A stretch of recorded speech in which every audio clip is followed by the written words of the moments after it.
Niger కొత్త ప్రభుత్వం ఇచ్చిన అల్టిమేటం మేరకు ఆ గడ్డ మీది నుంచి తమ దళాలను ఫ్రెంచ్ ప్రభుత్వం పూర్తిగా వెనక్కి తీసుకుంది. గత చాలా కాలంగా అక్కడ తిష్టవేసిన 15,000 మంది ఫ్రెంచ్ సైనికుల్లో ఆఖరి 50 మంది తాజాగా నిష్క్రమించారు. దీంతో నైగర్ నుంచి ఫ్రెంచ్ సైన్యాల ఉపసంహరణ ప్రక్రియ ముగిసినట్లయింది. చివరి ఫ్రెంచ్ దళాలు నైగర్ నుంచి నిష్క్రమించడానికి కొన్ని గంటల ముందు నియామేలోని తన రాయబార కార్యాలయాన్ని మూసివేస్తున్నట్లు ఫ్రాన్స్ ప్రభుత్వం ప్రకటించింది.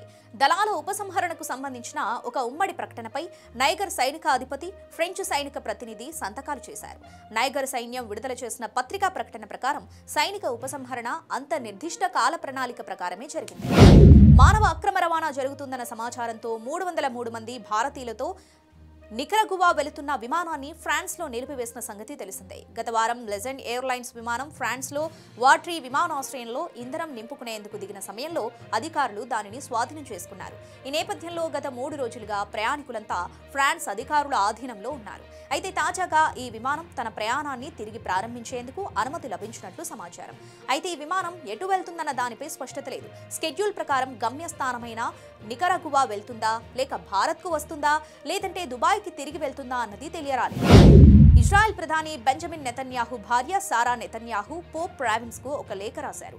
గాజాలో హమాస్ వద్ద ఇప్పటికీ బందీలుగా ఉన్న 129 మందిని వెంటనే విడిపించే విషయంలో జోక్యం చేసుకోవాలని పోప్ను కోరారు.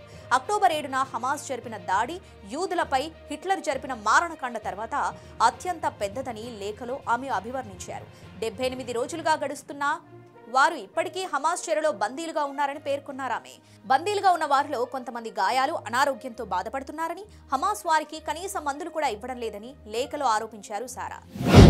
అధికార కమ్యూనిస్టు పార్టీ సీనియర్ అధికారులు నైతిక నిష్ఠ కలిగి ఉండాలంటూ చైనా అధ్యక్షుడు షీ జిన్పింగ్ సూచించారు. నేతలంతా నైతిక నిష్ఠను కాపాడుకోవాలని, బంధుప్రీతిని వదిలి అవినీతిపై ఉక్కుపాదం మోపాలని, విదేశాలను గుడ్డిగా అనుకరించవద్దని, నిర్లక్ష్యపు చర్యలకు పాల్పడవద్దని హెచ్చరించారు.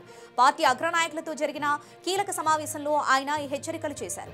గతంలో చైనాలో ఉన్నతాధికారులు పనులు చేయడానికి భారీ మొత్తంలో ముడుపులు అందుకున్నారన్న ఆరోపణలున్నాయి. ఈ ఏడాది తొలి 10 నెలల్లో దాదాపు 80,000 మంది పాలకవర్గం నుంచి క్రమశిక్షణా చర్యలను ఎదుర్కొన్నారు.